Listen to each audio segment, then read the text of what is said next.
नमस्कार, मी स्नेहल। उन्हाळा म्हटलं की कैऱ्या भरपूर आता सीझन चालू आहे आणि या सीझनमध्ये मेथांबा हा बनवलाच पाहिजे।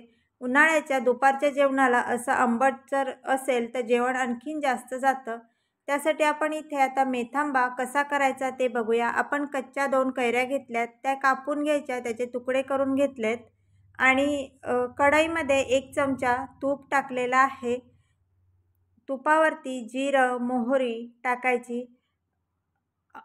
गोड, आंबट, तिखट अशा चवीचा हा मेथांबा दुपारच्या जेवणाबरोबर अतिशय सुंदर लागतो। वरण भाताबरोबर तर तो खूपच सुंदर लागतो आणि असं आंबट जर जेवणाबरोबर असेल तर आपलं जेवण जास्त जातं। आता इथे आपण 1 चमचा मेथी टाकलेली आहे। मेथी जराशी आपण तडतडून द्यायची। मग त्यामध्ये आपण गूळ बारीक करून घेतलेला आहे, गूळ टाकलाय। आता याचा पाक करून घ्यायचा आहे आपल्याला। यामध्ये आपण आता ज्या कैऱ्या बारीक कापून घेतल्यात त्या कैऱ्या टाकायच्या आणि थोडंसं परतून घ्यायचं। मग त्यामध्ये कैरी शिजण्यापुरता आपल्याला पाणी टाकायचं आहे। पाणी टाकून हलवून घ्यायचं। यामध्ये थोडंसं आपण चवीनुसार मीठ टाकायचं आहे आणि तिखट मसाला आपण इथे चवीनुसार टाकायचा आहे।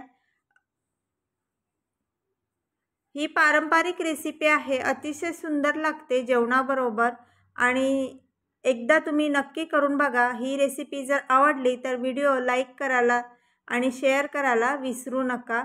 आता इथे आपण चवीनुसार मसाला टाकला आहे, तिखट मसाला आणि गोड, आंबट, तिखट अशा 3 चवीचा हा मेथांबा अतिशय सुंदर लागतो।